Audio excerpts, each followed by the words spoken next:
বামিকে সবাই চেনো, ছোট্ট মেয়ে বামি, যে সেই তারায় ভরা চৈত্র রাতে ছাতে কেঁদে বলেছিল, আমি অন্ধকারে হারিয়ে গিয়েছি।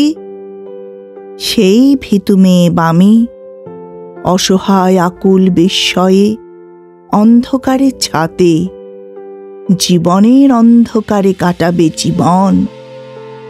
উপরে সিঁড়িতে নিচে কণ্টকিত ভয়ে, যেখানে আরশোলা চাটে বই ছবি, মাকড়সা ছড়ায় জাল আর টিকটিকি আরশোলা খায়, যেখানে নির্মাতা স্রষ্টা শিল্পী কবি প্রেমী অবজ্ঞেয়, ভয়াবহ হেয় জীবনের ঘেঁষাঘেঁষি, সেই অন্ধকারে ভাবি আমি, ছোট্ট মেয়ে বামি কি করে যে বড় হবে, বাল্য থেকে কৈশোরের যৌবনের পারে প্রৌঢ়ের প্রশান্তি পাবে সম্পূর্ণ সংসারে।